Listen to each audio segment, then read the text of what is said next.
Muy buenas tardes, amados estudiantes. Empezamos esta clase tomando el tema que hemos venido desarrollando eh, en la clase pasada, en la semana pasada.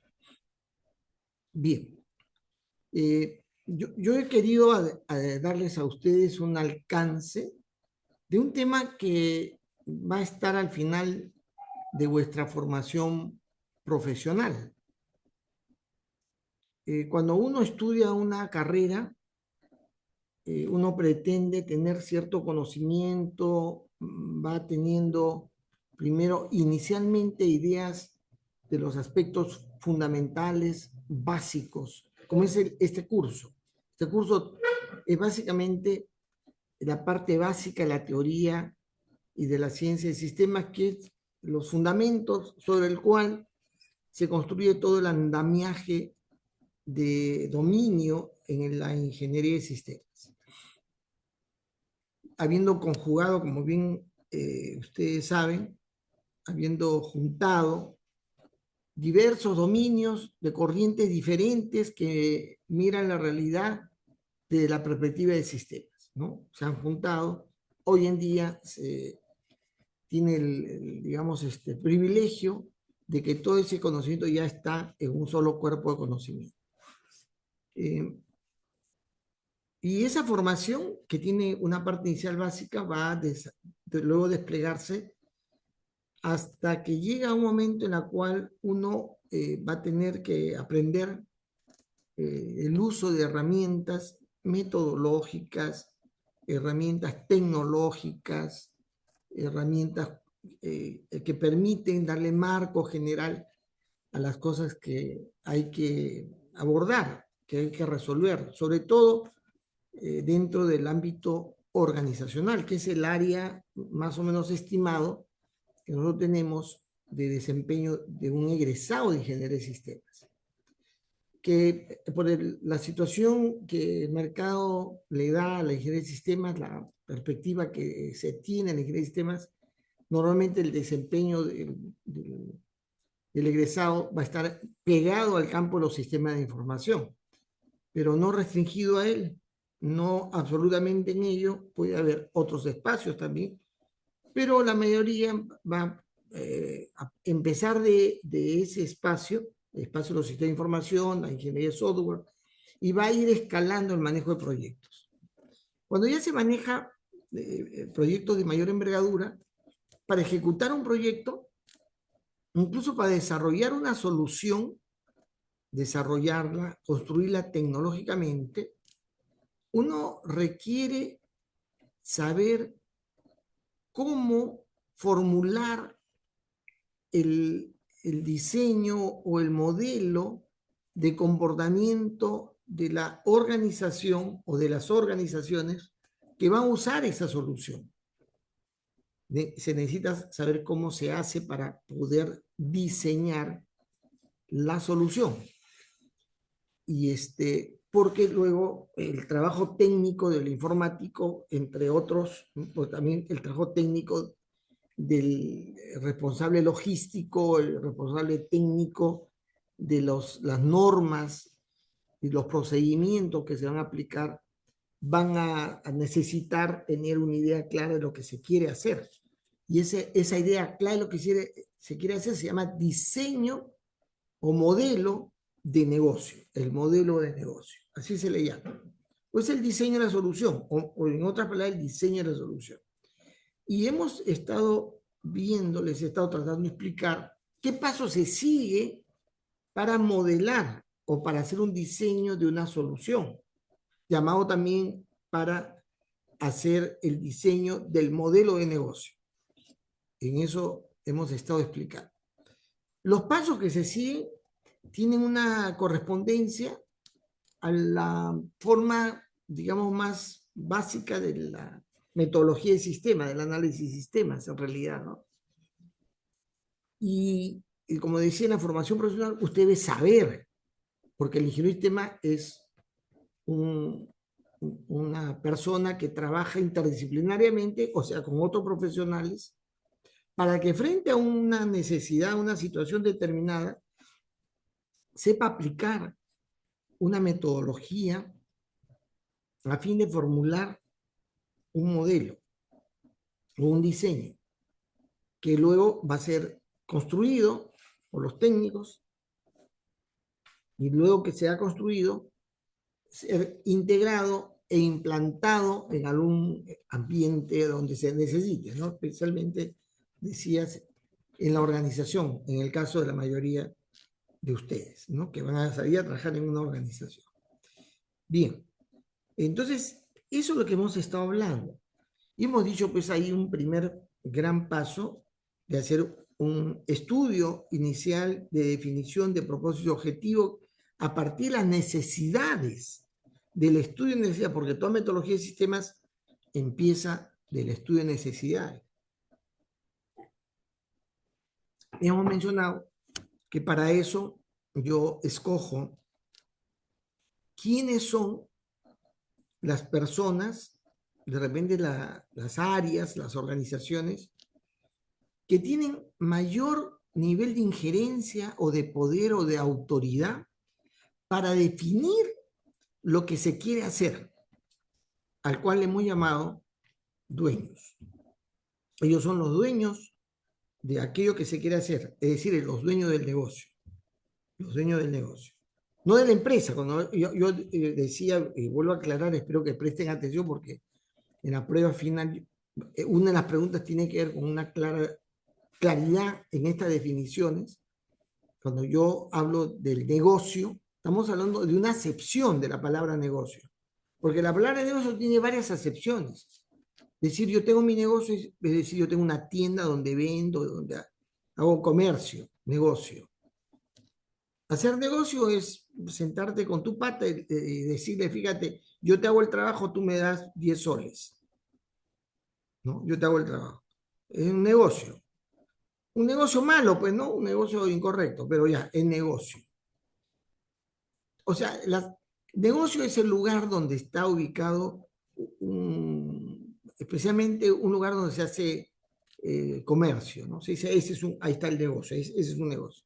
Hay varias acepciones, pero una de esas acepciones es el quehacer de algo o de alguien. Yo te pregunto, ¿cuál es tu negocio? Y tú me respondes, ¿cuál es tu quehacer? Yo les pregunto a ustedes, ¿cuál es tu negocio? Y usted me va a decir, mi negocio es estudiar, así como mi negocio es enseñar. Se refiere negocio al quehacer de algo o de alguien. Y cuando hablamos de regla de negocio, como está acá, estamos refiriéndonos a cómo hacer algo. ¿Cuál es la regla para ese hacer? ¿Ya? La acepción de negocio entonces es referido a esa, ¿cómo se llama? Esa definición que da la red entre en varias acepciones, la que corresponde a el quehacer de algo o de alguien. Y el quehacer de alguien o de algo, pregunta examen, tiene que ver con el aspecto esencial de ese alguien o ese algo. Porque ese algo o ese alguien es lo que hace, no es lo que aparenta, no es lo que quisiera hacer, ¿correcto? Es lo que hace. Es decir, en el quehacer yo describo o descubro o muestro la naturaleza de mi ser, de lo que soy. ¿Está bien? Desde el punto de vista del sistema es así. Tú no eres lo que quisieras, tú no eres lo que imaginas, tú eres lo que haces. ¿Qué produces? Y eso me califica, lo que yo produzco. Yo puedo decir, yo soy un trabajador intelectual, produzco ideas, digamos, que están en el campo de la intelectualidad. Correcto, yo digo soy trabajador intelectual y califica si eso es lo que hago. Si lo que hago son diseños de sistemas, ¿no? Digamos, organizacionales, yo puedo decir yo soy ingeniero de sistemas. o analista de sistemas, o diseñador de sistemas, como quieran. Eso soy, porque eso hago. ¿Está claro eso? No se deben quincear en el concepto. El negocio se refiere a esa acepción de la RAE, de la Real Academia, a que refiere o sea, es referencia a lo que algo o alguien hace. Y cuando yo describo la naturaleza de algo o de alguien, su esencia fundamental de ese alguien o de ese algo, lo debo hacer describiendo lo que hace. ¿Está bien? Entonces, la vez pasada, un amigo discutimos sobre este tema de lo que viene en las elecciones, ¿no? Voy a pausar. A ver, pausa. En esta expresión de que uno es lo que hace, ¿no? Uno es lo que hace. Eh, Recibimos insumos, consumimos y producimos algo. Eso es lo que... Yo ahorita ya no soy diseñador, estoy colaborando con uno y otra encargo que alguna gente amiga me da, pero yo estoy más dedicado a la docencia y a la labor académica ahora, en esta época. Pero antes estaba full proyectos de ingeniería, ¿no? De ingeniería de sistemas. Yo podría decir soy ingeniero de sistemas. Ahora, la calidad de ingeniero de sistemas ha quedado relativa a términos de la enseñanza a la ingeniería de sistemas. Alguien me pregunta, oye, ¿no? ¿Qué haces? Yo enseño ingeniería de sistemas. Y entonces, eso es lo que soy, docente de ingeniería de sistemas. Eso es lo que soy. Tengo el título de ingeniero de sistemas, tengo estudio de doctorado, pero propiamente soy eso. Esto es muy importante. Hemos explicado cómo es que se va llegando, estudiando primero esas necesidades a partir de los llamados dueños del negocio, pero también interactuando con aquellos que van a usar lo que vamos a construir, para entender bien lo que se quiere hacer, definiéndolo bien, clarificando lo que se necesita, viendo qué componentes tiene y qué características debe tener, porque hemos dicho que un paso es estudiar los clientes y de los clientes qué productos se requería, qué productos debe dar esa solución, qué productos, porque dependiendo de la necesidad de los clientes, esos productos se van a tener que diseñar.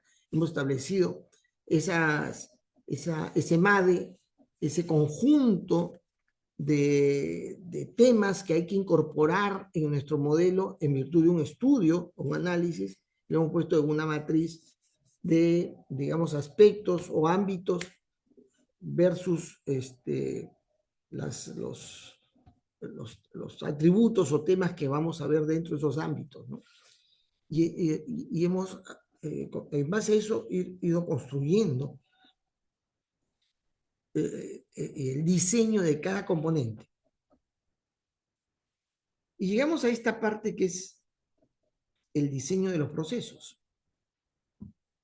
Es decir, ¿qué cosa me pregunto yo? ¿Qué cosa es el proceso? ¿Qué es el proceso? ¿Cómo se define el proceso? La vez pasada alguien dio una buena respuesta. ¿Qué es un proceso? Es un conjunto de actividades que permiten transformar las entradas o los insumos en resultados o en salidas. A eso se llama proceso. Entonces, cuando hablamos del negocio como la descripción de algo por lo que se hace, esa descripción de lo que se hace en el fondo, lo más fundamental, está descrito en los procesos, en su proceso. Los procesos, cuando uno dice qué procesos hay que hacer para vender, para producir tal cosa, es una secuencia de pasos, ¿correcto?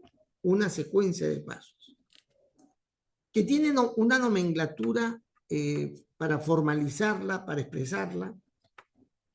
La nomenclatura más amplia y que los sistemas preferimos repito, preferimos, se llama IDEF 0, Identification Integration 0, IDEF 0, que es una nomenclatura que proviene de hace muchísimo tiempo, que surgió en las Fuerzas Armadas de los Estados Unidos, donde la mayoría de los temas de ingeniería de sistemas se han desarrollado, se han puesto a prueba o se han creado. Ahí también se creó el IDEF 0, que es una forma de representar los procesos a través de una manera de secuenciación de lo que se hace una determinada actividad en la que se dice: yo compro primero los productos, almaceno productos, lo voy a procesar los productos, lo voy a acabar y luego lo voy a vender, y voy describiendo. La nomenclatura se llama IDEF 0. En su momento, usted, cuando haga ingeniería de procesos, se supone que le va a enseñar cómo utilizar el IDEF 0 para describir los procesos de una organización.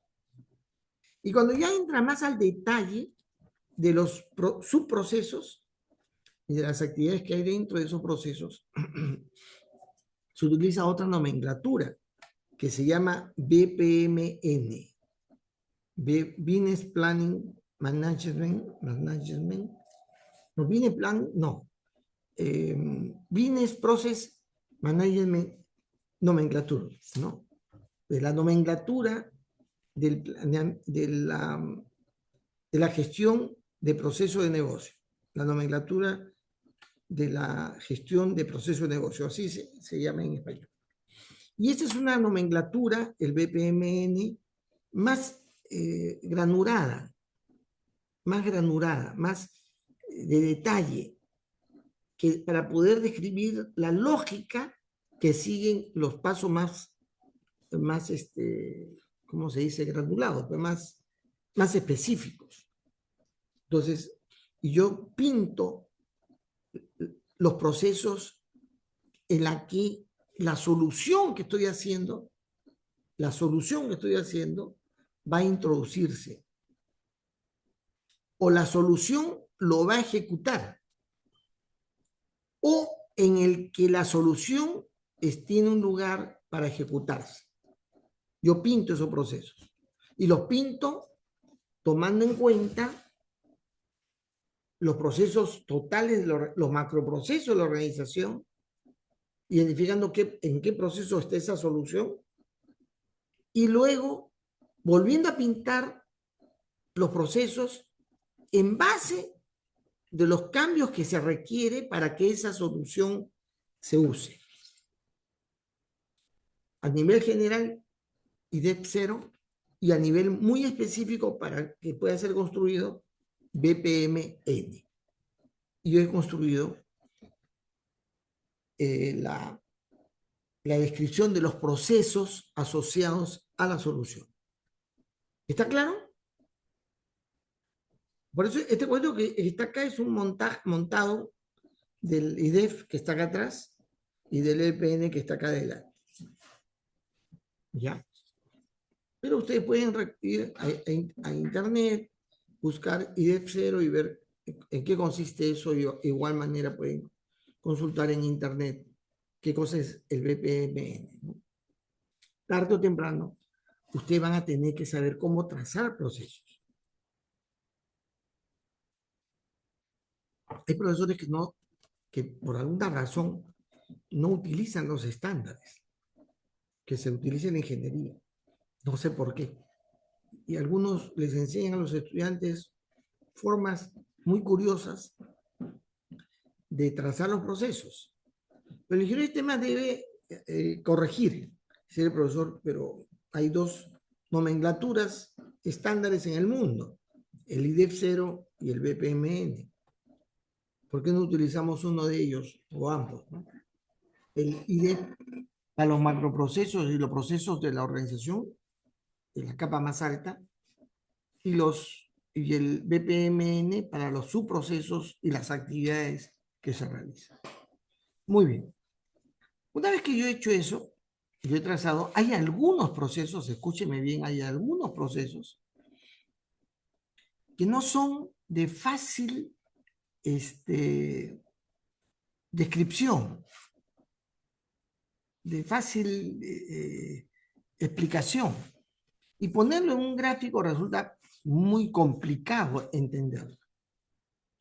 Entonces lo que se hace es establecer una lógica procedural, una tautología del lenguaje, un lenguaje estructurado, para que quien quiera realizar ese proceso, que es un poco complejo, utilice lo que se llama una regla de negocio, que es la especificación de algo que no es muy simple, sino que es un tanto complicado. Se usa una regla de negocio.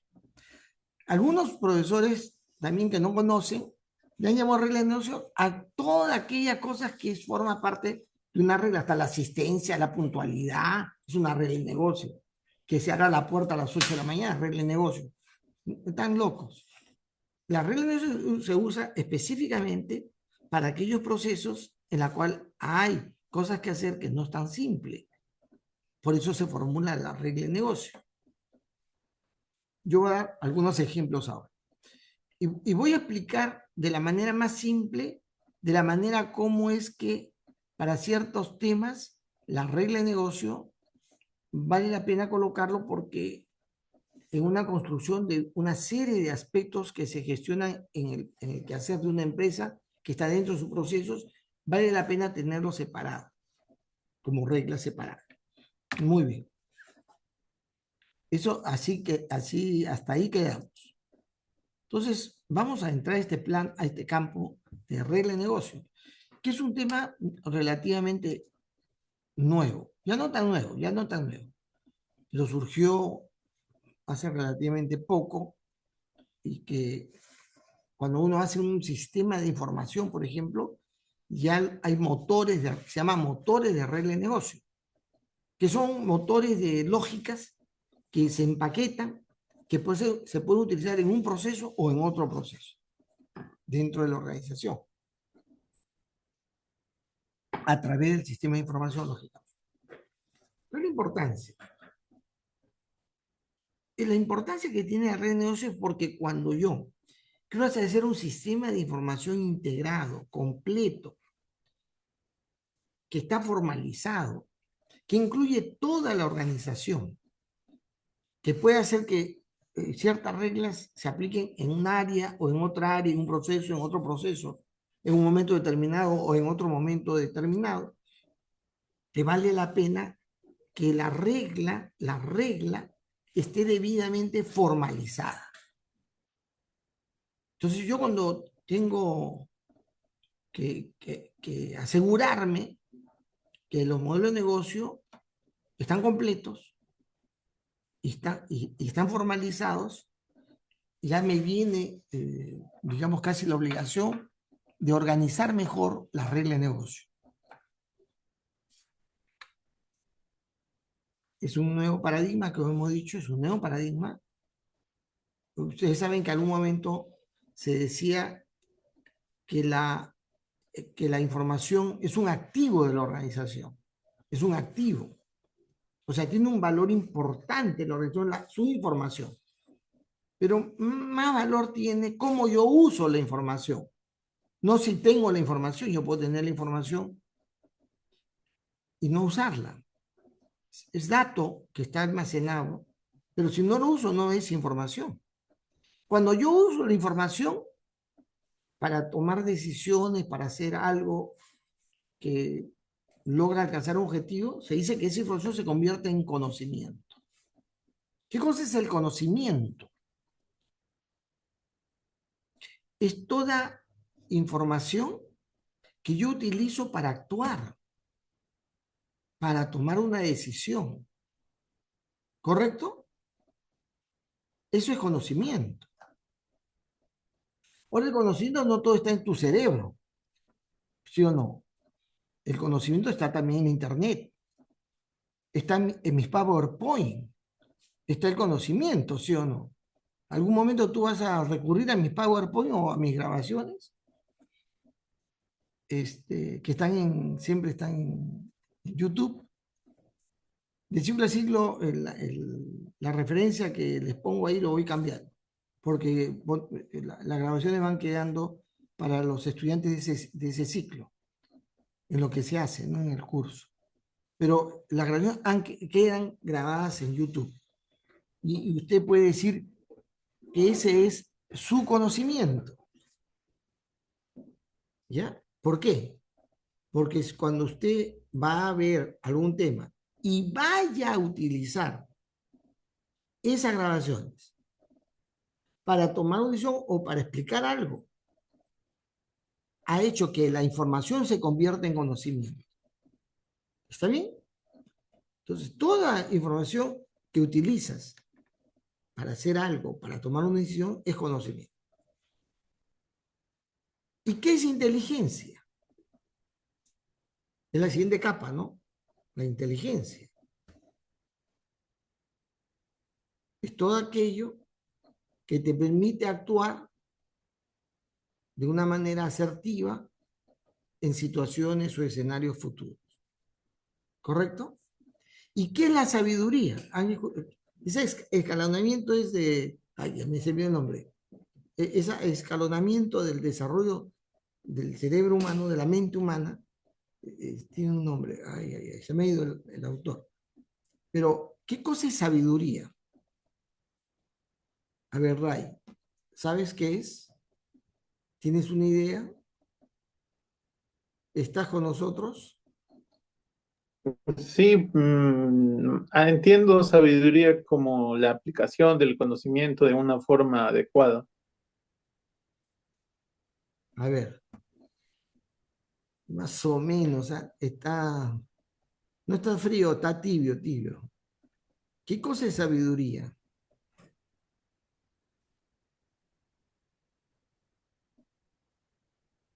Fíjense, la sabiduría es aquel conocimiento que en base al ejercicio inteligente de ese conocimiento te ha producido resultados que también aprendes.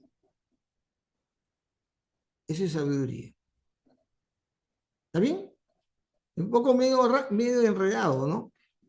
Pero una persona sabia es aquel que utiliza productivamente, ¿sí o no? Positivamente, aquello que en el uso del conocimiento, en forma inteligente, le ha producido resultados positivos, ¿sí o no? Ese es ser sabio. Y esto sucede normalmente con los años. Porque ustedes están haciendo cosas y van a ver que a veces les sale mal, a veces toman buenas decisiones, a veces malas decisiones. Pero si son sabios, el número de errores que van a cometer en el tiempo van a ser menos, cada vez menos. Normalmente a los viejos nos tratan que tenemos cierta sabiduría, y es cierto. Eh, Algunos esa sabiduría lo relacionan a esta calificación que se llama la intuición. La intuición. Los viejos somos intuitivos. Los jóvenes se creen intuitivos, pero no necesariamente, ¿no? Porque ese conocimiento, o sea, la información que he convertido en conocimiento porque lo he puesto en práctica, pero que además con la inteligencia me ha servido para poder actuar de una manera asertiva en el futuro y lo he aprendido de eso, lo he aprendido de aquella experiencia lo he aprendido. Esa, ese tema es porque ha sucedido varias veces, ¿sí o no? Entonces, eh, la intuición es algo que has aprendido sin haber estructurado, sin haber establecido vínculos con tu conocimiento, que sí lo tienes, pero que no necesariamente lo has estructurado, pero lo conoces. Mi mamá me decía, hijito, no te metas con esa chica, no te metas con esa chica. ¿Y por qué no? ¿Cómo? Es una chica linda, es una chica sociable. tengo la intuición de que no te va a ir bien con esa chica. Nunca se equivocó. Les paso a la voz. Para mi cólera, por supuesto, ¿no? Para mi molestia. Pero ¿qué cosa era eso? ¿Además era divina? No. Había vivido mucho tiempo, muchos años, conoció mucha gente y ella tenía conocimiento que no lo había estructurado, pero que le venía como sospecha, digamos, vamos a ponerlo así, de una lógica no estructurada, pero que le decía, ahí hay algo, peligro, intuición. Intuición es conocimiento. La gente sabia son intuitivos, creo. Yo siempre cuento la historia de don Julián Bustamante. Usted no ha escuchado de él, pero cuando estaba Ferrando, Augusto Ferrando, hacía su programa, Trampolín a la Fama, regalaba cocinas Surge a los concursantes. Y quien le daba esas cocinas era Julián Bustamante, que era el dueño de la empresa Surge. Julián Bustamante era analfabeto. Tuvo una fábrica de cocinas que se vendía, de cocinas en el Perú, en todo el Perú, se vendía en Chile, se vendía en Bolivia, en Ecuador, en Venezuela, se hizo multimillonario, fue congresista en algún momento determinado, pero no sabía leer ni escribir. Sí, sí, aprendió a leer y escribir, pero lógicamente, pero no estudió la primaria. Un tipo que aprendió con la práctica. Y yo recuerdo que un amigo muy cercano mío, Julio Lau, que hizo una maestría y luego un doctorado en gestión empresarial, su maestría fue en ESAN. Julián lo contrató en la época que venía la inflación, todavía no llegaba la inflación, en la época de Alan García, lo contrató para que lo ayude al planeamiento de su inventario. Y Julio, que era un capo, pues, ¿no? Estudió posgrados, y presentó planes. Y don Julián lo revisaba y decía, pero no puede ser, le decía. Esto, tu propuesta de comprar tales productos, de almacenar en tal lugar, no tienes que revisarlo, ¿no? Eso no va a ser. Y finalmente don Julián Bustamante, un hombre que no tenía primaria, hacía las cosas que a él le parecía, intuitivamente. Y no lo que Julio, mi amigo Julio Lau, le recomendaba. Y Julio, algún momento se fue. Yo me acuerdo que alguna vez lo encontré en un evento, porque era un tipo de buen nivel y iba a eventos importantes. Y yo, como era funcionario de una institución importante en el Estado, lo encontraba ahí, a Julio. Y él, Julio, yo le digo, oye, ¿qué tal? ¿Cómo te va en Surge? No, ya no estoy ahí. ¿Eh? ¿Y cómo te ha ido? Mira, no te puedes imaginar. Me he sentido frustrado. Yo he asesorado a tal preempresa, a tal otra, todo me ha ido bien. Pero allá yo le hacía propuestas a don Julián y no me hacía caso.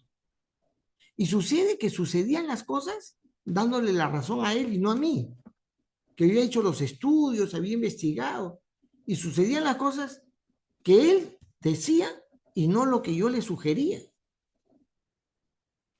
Era un hombre muy intuitivo, me decía. Tenía un olfato. No era olfato, era la vida dedicada a la industria metalmecánica en el campo de la cocina de tal envergadura, con tal práctica, que sabía el negocio, qué podía suceder con el negocio. Bien, ¿qué cosa es el activo de una organización? Tu activo, ahorita tu activo es tu oportunidad. Ahorita tu activo es tu oportunidad. No, ahorita no tienes activo, estás misio. O sea, ¿qué tienes? Nada. Solamente tienes tu oportunidad como activo. Ya depende de ti si lo aprovechas o no. ¿Sí o no? No tienes nada. Nadie te paga. No tienes, no estás en nada todavía. Pero tienes la oportunidad. ¿Sí? En la medida que aprovechas la oportunidad, aprendiendo, o sea, no perdiendo el tiempo, concentrándote, haciendo el esfuerzo. Cuando termines la carrera, tu activo va a ser el conocimiento. Ahora te vas a hacer de información, pero ahí se va a hacer conocimiento porque vas a tener que poner en la práctica. ¿Sí o no? Ahí vas a construir un activo que es tu conocimiento. Vas a construir tu conocimiento. Y con unos años, pocos años, yo siempre os digo 3 años máximo, alguien que sale de la uni, ya vas a ser una persona que puede desarrollar inteligentemente tu carrera. Y en 10 años vas a tener un conocimiento que puede escalar al plano de la sabiduría. Y te vas a tener activos. El activo es ese. El negocio, la organización, su activo principal, ¿no? No solamente los datos, ¿no? Algunos dicen que los datos son activos. No, no, no sirve para nada. Si no se convierte en información. Y tampoco la información no sirve para nada si no lo usas para tomar acciones, para actuar, ¿sí o no? Para decidir. Ahí lo vas a convertir en conocimiento. Eso es un activo. Y ese conocimiento, si ya lo registras para utilizarlo una vez, se llama ese activo, es un activo de alto valor, de alto valor. Y eso es lo que se pretende cuando tú quieres formalizar la regla de negocio. Porque lo que hace tu negocio ya está probado, te lleva a hacer las cosas bien, entonces lo debes registrar. Entonces, este es un nuevo concepto, un nuevo paradigma en el quehacer de la organización. Cuando la lógica del negocio queda explicitada, documentada, y es posible aplicar sobre ellas acciones de control y gestión, hemos hecho algo sumamente valioso para la organización. Y la regla de negocio es eso, ¿no? Es la lógica del negocio, la lógica del negocio explicitada, documentada y sobre el cual yo puedo actuar y tomar decisiones. La regla del negocio se puede gestionar porque es una regla que está formalizada. Puede ser mejorada, porque la tengo formalizada y lo está aplicando así. Yo digo, no, hagamos de esta otra manera, cambiemos este paso o este cálculo, esta forma de tomar la decisión. Ahora, hay que evitar que esas reglas, ese conocimiento, se introduzca en los procedimientos y las aplicaciones informáticas sin que esté documentada, esté ahí oculta, que alguien lo supo, lo metió en la lógica de una aplicación y no se haya explicitado, porque si no se pierde ahí el valor de la regla. Su formalización y gestión de la regla de negocio permite disponer, como ya hemos mencionado, de uno de los activos más valiosos de la organización. Más valioso, porque la regla de negocio es algo que se hace en un proceso que es complicado, pero que está así porque se ha desarrollado progresivamente en el tiempo. Por eso resulta un tanto complejo. Y por lo tanto es un componente fundamental del conocimiento organizacional o de la inteligencia organizacional, ¿no? Permite derivar, o sea, deducir, sacar, extraer especificaciones y requerimientos sin el temor de no ser entendidos. A veces cuando se quiere algo en la organización, yo explico y digo, debes hacerlo de esta manera, esto es lo que hay que lograr, y puede ser que no me entiendan bien. Yo me exprese mal, no me exprese correctamente, claramente. Y puede ser que el que me escuche tampoco me está prestando atención, no entienda lo que yo le digo. Tiene otro código de ideas y entonces no me entienda. Puedo no ser entendido.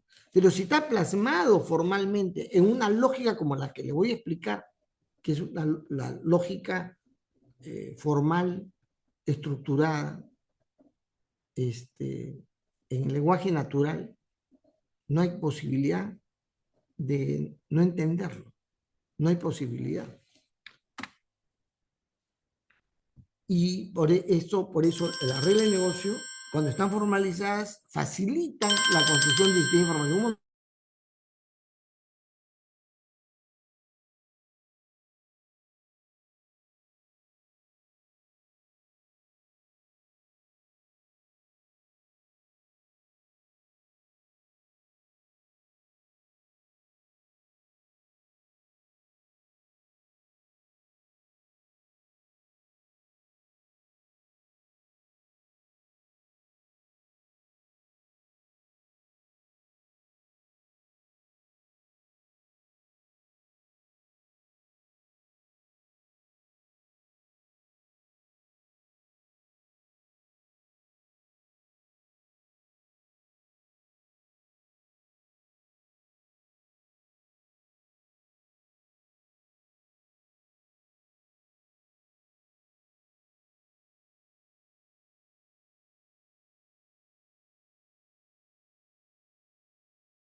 Perdón, disculpen ustedes. Entonces, decía que la regla de negocio, su formalización, su organización adecuadamente, per- permite que se puedan desarrollar de una manera apropiada los sistemas de información integrados, los sistemas de información, porque los sistemas de información requieren introducirse esas reglas en forma automatizada.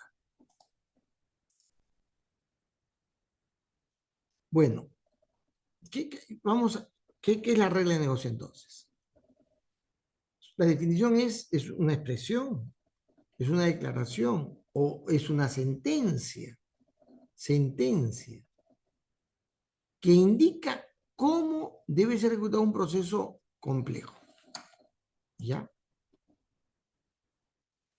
Es un componente no atomizado del llamado modelo de negocio. El modelo de negocio, en este caso, en la parte que corresponde a sus procesos. Por lo tanto, permite definir con precisión sus procesos, que son delimitados y se van a expresar en forma inteligible.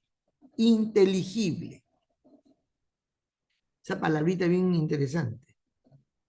Es decir, es fácil de entender a una inteligencia básica, inteligible. En su conjunto, de todas estas reglas de los procesos complejos van a componer un marco legal y operativo fundamental, central de la organización. Por lo tanto, establece una manera única y explícita esa regla, ese conjunto, ese marco va a establecer una manera única y explícita del funcionamiento del negocio. Así funciona el negocio, con estas reglas. Y de esa forma yo tengo un instrumento formalizado para poder controlar el funcionamiento del negocio. Esto desde el punto de vista de lo más fundamental, de lo más esencial, de lo más importante. Las reglas de negocio pueden ser aplicadas a personas, a procesos, a las operaciones, a los sistemas de información, dentro del comportamiento corporativo total, ¿no?, de la organización.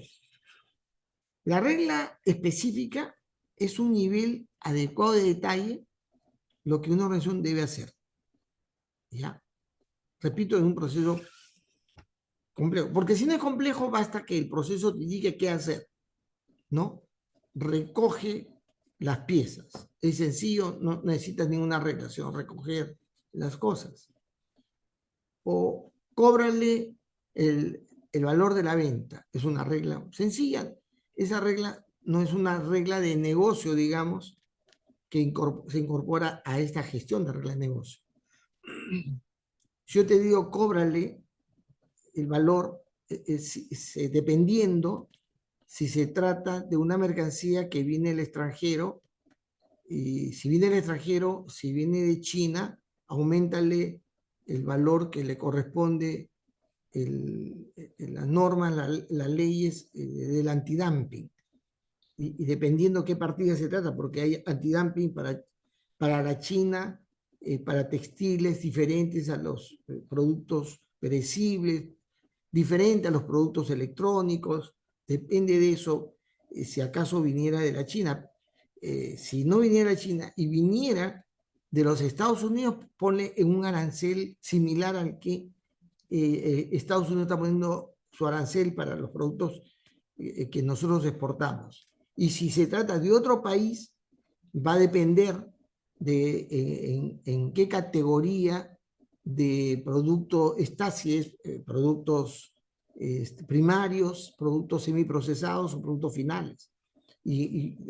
Partiendo de un 10% a 200% del arancel. Ya todo lo que te he dicho no resulta tan fácil de entender, ¿sí o no? Eso va a una regla de negocio. Porque es algo que hay que hacer en el proceso que es un tanto complejo, ¿no? Y los ejemplos que tomo es de la institución donde yo he trabajado, que es en la aduana peruana. Por ejemplo, ahí las reglas se clasifican, se ordenan, se clasifican y luego se van a asociar a través de una ficha que más adelante les voy a mostrar. Por ejemplo, la regla de negocio ER08 está codificada de esa manera y corresponden a las reglas de negocio que pertenecen a los procesos de envío de entrega rápida. ER es envío de entrega rápida. Ustedes lo conocen como courier. Courier. En el concepto comercial internacional se llama envío de entrega rápida. Y en el lenguaje común se llaman courier, porque creo que se deduce de una denominación que se le daba a un servicio de mensajería muy rápida, ¿no? Y así se quedó como courier.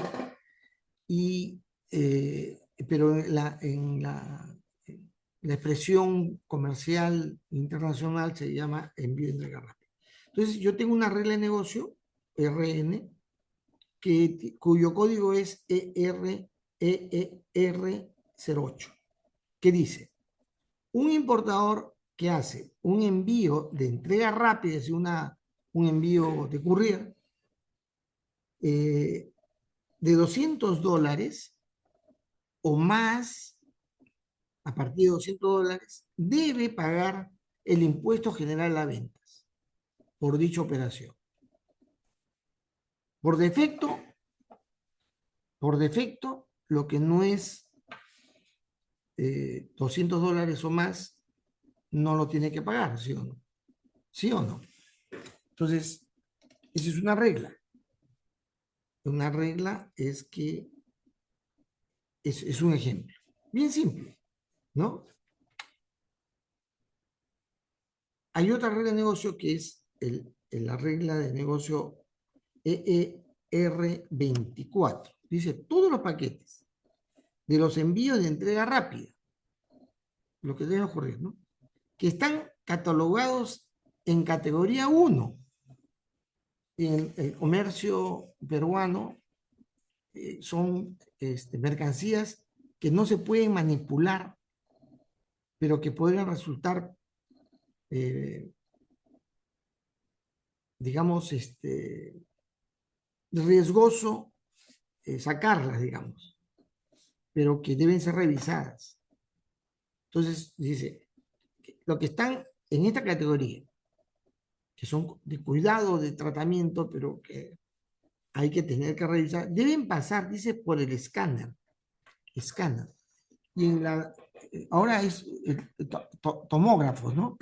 En el nuevo aeropuerto, ahora ya no pasan la maleta por rayos X, ahora pasan por tomógrafos. Y son, o sea, imágenes distintas a la del rayos X. Pero nosotros, cuando se trataba de mercancías que ingresaban al país, que eran de esta categoría, debían pasar por rayos X para un control previo no intrusivo. Y acá también hay dos conceptos que el aduanero conoce. Es el control previo, porque hay control concurrente y control posterior. Y también hay un control no intrusivo y un control intrusivo, que meterle, abrir el paquete y meterse a ver la mercancía. Y el no intrusivo no es así, pasa nomás, sino que lo estoy detectando de otra manera, sin necesidad que se abra el paquete. Esta regla de negocio, que tiene más o menos esa característica que ustedes han visto, se clasifica, es necesario clasificarlas para saber de qué se trata. Por su función pueden ser operativas, porque su ejecución implica la intervención personal, activa de las personas, y por esa misma razón podrían no ser cumplidas, podrían ser violadas, o sea, esquivadas, ¿no? Una regla de negocio de los oficiales de aduana, OA 33, la regla 33 de los oficiales de aduana, dice, los oficiales de aduana deben atender las 24 horas del día. Es operativo. 24 horas del día. Pero si usted va al aeropuerto, quiere sacar su paquete para llevar, de pronto le dicen, no, el oficial ha salido a una operación. Y no la tiene las 24 horas. Lo que pasa es que el oficial está durmiendo en realidad. Está durmiendo. Sino que el que atiende lo está cubriendo diciendo, se ha salido. Lo puede violar, pues, ¿no? Porque los aviones llegan de madrugada y salen los paquetes. Y ahí normalmente el oficial está, pero hay quienes se atrasan y sucede que ya son las 4 de la mañana, 5 de la mañana, que ya no hay vuelo. Y el oficial se relaja, se te tira a dormir. Y el que atiende afuera, ventanilla, viene alguien y le dice, yo necesito que el oficial vea la mercancía o vea mi maleta. Y él le dice, no, el oficial ha salido de emergencia a verificar la pista de aterrizaje. Llegará en una media hora. Para que lo deje dormir un rato y en media hora. Y el pasajero va a esperar media hora. Las operativas suelen tener esa posibilidad, que no se cumpla. Las llamadas estructurales no son así. Son las que definen condiciones y tratamientos que están incorporadas en el funcionamiento natural de la organización y que al no depender de la acción de las personas, teóricamente no pueden ser violadas. No pueden ser violadas. Es decir, aquello que yo lo incorporé de tal forma que no la puedo evitar, se dice que es una regla estructural. Se decía estructural, regla estructural, no estructural, sino estructural. Bueno, por ejemplo, la regla de negocio del despacho de importación, o sea, los trámites de importación. Número 55 dice, la declaración de aduana que tienen asignados en canal de control rojo, porque hay verde, ámbar y rojo, deben ser inspeccionadas. Y no se puede evitar, porque cuando está en color rojo, no hay forma de cambiarla de esa condición si no has registrado el resultado de la revisión de la inspección. Si no ingresaste la condición de la inspección, se mantendrá en rojo. Y si está en rojo, no lo dejan salir. También pueden ser clasificadas por su naturaleza. Se dice son textuales. También tienen un margen de interpretación porque son textos. Son expresiones textuales sujetas a acepciones. Se expresan y alguno dice, esto que tú y yo dije, negocio, ¿qué negocio? El concepto negocio, la palabra negocio tiene varias acepciones. Una de ellas es lo que se hace, ¿correcto? Entonces, cuando se expresa textualmente puede tener acepciones y en muchos casos requieren explicaciones. Si están bien expresadas, su margen de interpretación debe ser mínimo, quizás nula. Su aplicación siempre será realizada por una persona que es la que lee e interpreta el texto de la regla. Regla de negocio, manifiesto de carga, o sea, los procesos de manifiesto de carga, 101. Si los derechos liquidados de la declaración de aduana, o sea, se ha calculado cuántos derechos debe pagar, cuánto derecho arancelario, impuesto debe pagar. Si los derechos liquidados de la declaración de aduana ha sido cancelado, se autoriza que se lleve la mercancía o se levante. Y la salida de la mercancía, se autoriza el levante y la salida de la mercancía del depósito temporal. Esa es una regla textual, pero ojo, necesita que el ente explique, porque si ha sido cancelada, no necesariamente va a salir la mercancía. Esa regla permite que salga la mercancía, pero la mercancía va a salir en la medida que, habiendo cancelado los derechos, no esté en un canal de revisión. Pero esa es otra regla. La de la revisión es otra regla. Pero acá, si acaso el especialista no sabe, no le explica, va a pensar que todas las mercancías que han sido canceladas deben salir. Mecánicas. Se expresan mediante fórmulas, tablas, expresiones lógico-matemáticas y por lo tanto podrían automatizarse. La aplicación de esta regla puede realizarse sin intervención de personas, si ha sido llevado a un sistema de información o está incorporado dentro de un software. Por ejemplo, la regla de negocio, despacho de importación 236 dice si la cantidad de bultos que se destinan, es decir, se declaran para que vayan a la importación definitiva, bultos destinados, es mayor a lo manifestado de lo que se declara, es mayor a lo que aparece en el registro de lo que ha ingresado al país, manifestado se llama, las mercancías se manifiestan cuando llega en un transporte y se entrega el manifiesto de carga diciendo, esta es la mercancía que está ingresando. Está manifestado. Si alguien declara más de lo que ha entrado, es decir, lo que está manifestado, dice la declaración debe ser rechazada. No hay que aceptarlo, porque está queriendo nacionalizar lo que no se ha registrado con ingreso. Y eso normalmente sucede porque hay gente que ha contrabandeado y para blanquear el contrabando lo quiere hacer pasar como si hubiera llegado por un almacén autorizado. Por su complejidad puede ser simple. Si es un despacho anticipado, no se verifica el manifiesto, así de simple. Normalmente tiene una condicional binaria que indica que si pasa esto, hacemos esto, si no, esto otro, ¿no? Es simple.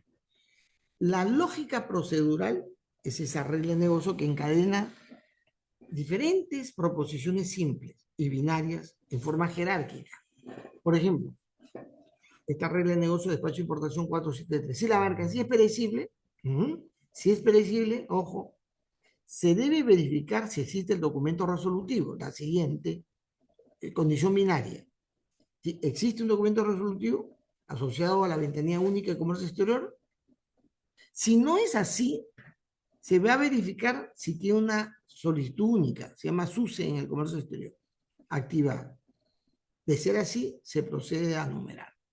Es decir, acá hay una concatenación binaria en la pregunta, bien simple, pero que está encerrando en una lógica procedural un tema un poquito más complicado, porque une condiciones diferentes. Los algoritmos complejos están asociando fórmulas, tablas, expresiones lógico-matemáticas, incluso repeticiones, bucles, repeticiones cíclicas.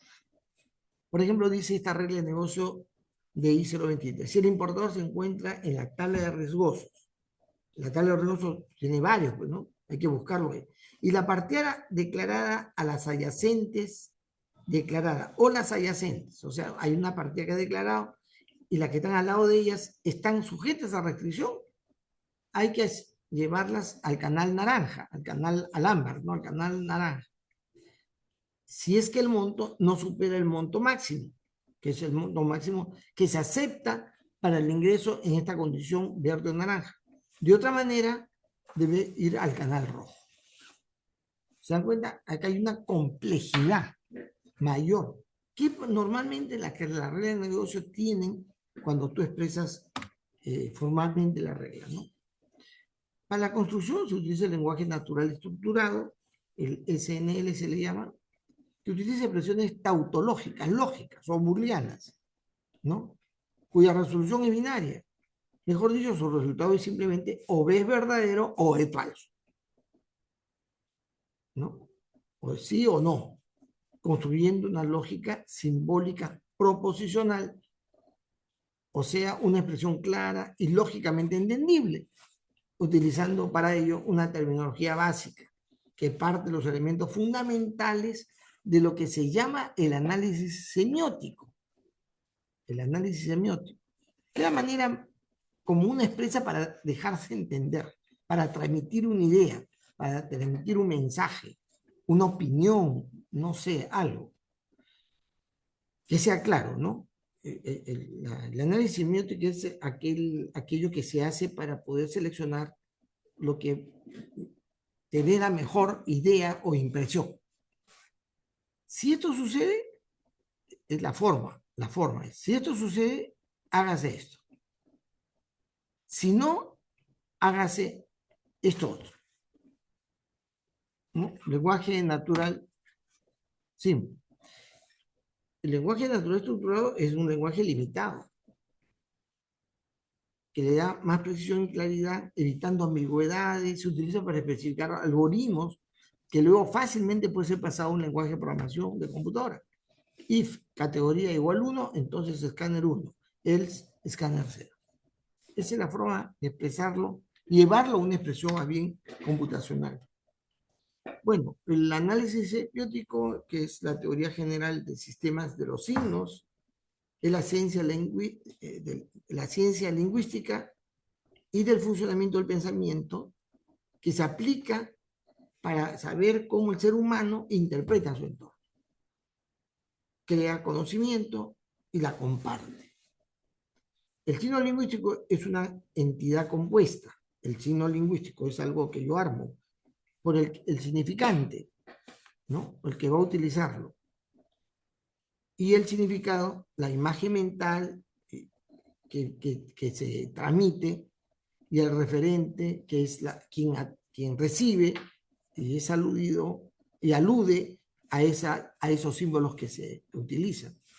Ustedes saben que yo puedo saber que la máquina tiene producto Microsoft con MS y una figurita de ventanita como volando. El lenguaje, digamos, simbólico permite llevar a transmitir todo un contenido con eso, con ese armado, digamos, ¿no?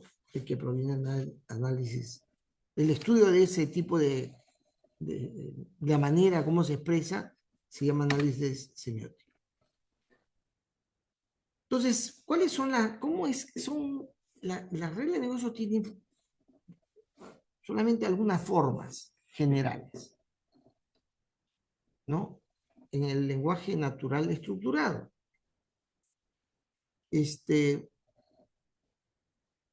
No es un lenguaje común. El lenguaje natural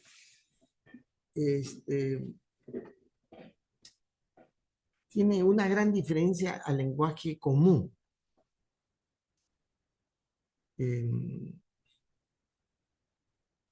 ¿Cómo se dice? Al hablar, yo puedo utilizar palabras, expresiones que pueden tener uno o dos significados que va a requerir un contexto determinado. ¿Ya? Y esto se llama lenguaje coloquial. No es lenguaje coloquial, el lenguaje natural no es coloquial. El lenguaje coloquial puedes tú expresarlo y depende de la cara que pongas, la actitud que expreses, puede tener uno u otro significado. El natural no. El natural es un lenguaje muy preciso y que no debería aceptar o considerársele doble significado. Y se expresa de esa manera. Este es el lenguaje estructurado, natural estructurado, tiene esta forma. Para las acciones, hacer A en el dominio B si se cumple la condición C, a excepción del dominio D. Esa es la forma que tiene el lenguaje estructurado, natural estructurado, cuando se expresa una acción. ¿Cómo sería un ejemplo? Revisar los bultos es el hacer. Revisar los bultos es el hacer. ¿No? En el dominio que ingresan por equipaje. Lo que ingresa por equipaje es el dominio donde el revisor de bultos se va a aplicar. Si el canal es rojo, es decir, si cumple esta condición, si el canal es rojo. Y hay una excepción, salvo que el equipaje sea diplomático. Porque el equipaje diplomático no pasa por un canal de selección. El condicional dice, si se cumple A, entonces hacer B. De otra manera, o sea, si no se cumple A, en todo caso, de otra manera, hacer C. En el dominio D, a excepción del dominio E. Es decir, este es el ejemplo. Si el producto viene de un país que tiene tratado de libre comercio con el Perú, si cumple eso, entonces hacer, ¿no? Entonces, debe exonerarse del pago de impuestos. Y acá viene de otra manera, si no aplicar las tasas arancelarias normales. Y viene el dominio para los productos que están en lista de las partidas negociadas. Y viene luego la excepción, salvo lo que se les ha aplicado una salvaguarda, que es un concepto del comercio, cuando se protege a productos de ciertas normas, digamos, en los países. Este es el lenguaje natural estructurado condicional. Si se cumple A, hacer B, condicional. De otra manera, ¿no? El otro universo, hacer de esta manera, de esta otra manera, de manera así. Pero en el dominio tal, a excepción de, en ese dominio, de estos. Repetición tiene dos formas. Hacer A, B veces, es una forma. Y la otra forma, hacer A mientras se cumple la condición B, es la repetición condicional, ¿no? La primera es repetición incondicional y la otra es repetición condicional, hacer mientras se cumple la condición B. Hacer A mientras se cumple la condición B. Nos dice hacer A B veces, una repetición incondicional, y hacer A mientras se cumple la condición B, condicional. Por ejemplo, verificar la cantidad de bultos en el manifiesto, es lo que hay que hacer, verificar la cantidad de bultos en el manifiesto. Y las veces, en todas las partidas declaradas. Y otra, descontar la cuenta corriente del peso declarado, que es lo que hay que hacer, hasta que se concluya los ítems declarados o supere la cantidad establecida, bajo esa condición.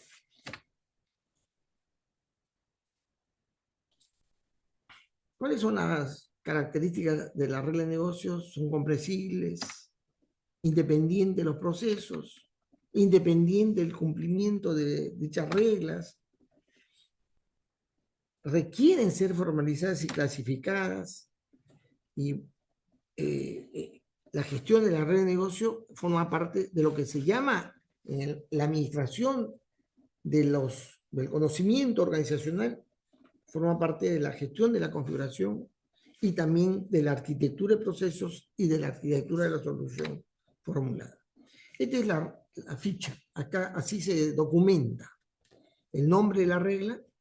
Debe ser corto, debe dar la idea de una idea muy clara y precisa de la regla de negocio. Tiene una codificación, la fecha de vigencia, a partir de cuándo está vigente, la descripción completa, las excepciones, los requisitos que se deben cumplir para aplicar la regla, y la fecha aparece ahí, cuándo fue, hasta cuándo tuvo vigencia la regla en su versión anterior. ¿Y qué autorizó a hacer un cambio? ¿Y en qué consiste la regla ahora con el cambio? Son tres campos. Está la base legal, la fuente de quién genera la regla, qué procesos están relacionados, en qué procesos, qué subprocesos, qué actividades están relacionadas a esa regla. Y ahí abajo se pone qué otras reglas están relacionadas con esta regla. Tanto por su trazabilidad, su integridad, como por la similaridad funcional que tiene, que es la misma forma, isomorfismo, o porque está expresada de manera similar, que se llama homonimia, porque su similaridad es ahí. Y hay que establecer por qué esa regla tiene esta condición, indicándolo y explicando. El control es elaborado por, revisado por, aprobado por, cada regla se aprueba de esa manera. Luego, una vez que yo definí todo el modelo de negocio, he definido los procesos, la regla de negocio, yo voy a tener una serie de requerimientos para la construcción de la solución. La solución va a tener que ser construida y yo voy a pedir que se construya los elementos informáticos, se describan los procedimientos, la logística se adquiera, se instale, los requerimientos tecnológicos, organizacionales, capacidades humanas, o sea, se capacita a la gente, los recursos financieros, voy a tener que ver cómo se protege el medio ambiente frente a la solución que he construido, pido que se difunda, se dé publicidad, y también todo aquello que tenga que ver con el tema sanitario. Hoy en día, después del COVID, es obligatorio. Hago los requerimientos para que construyan la solución que he diseñado, ¿no?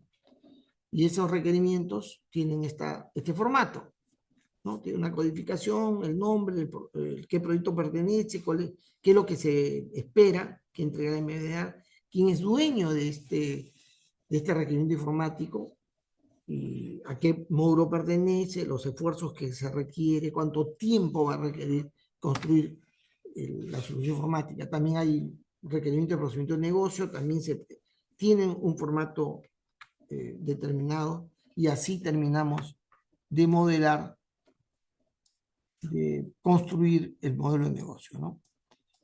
Preguntas.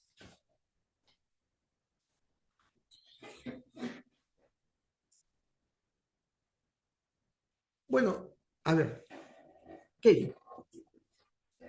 Profe, disculpe, bueno, esta es una pregunta más que nada, con respecto a test de hoy, ¿cómo se llama? Yo ya terminado del test, le puse a terminar este intento, pero no llegué a poderle enviar y terminar. No sé si se guardaron las respuestas. Yo tampoco lo sé. Lo sabré más tarde cuando califique. No te puedo responder. No he construido el sistema de Uni virtual. ¿Cómo funciona? Ahora me han enredado porque para poder colocar las preguntas hay que darle, ¿cómo le llaman esto? Una opción de filtrado. Antes no había eso. Toda una jarana. Bueno, han cambiado la versión, pues como... Y este tipo de test es el más simple, ¿eh? De operar, se pasa a la siguiente y se concluye. Cuando se cierra solo, hasta donde ha respondido queda marcado, ¿no? Eso es lo que entiendo.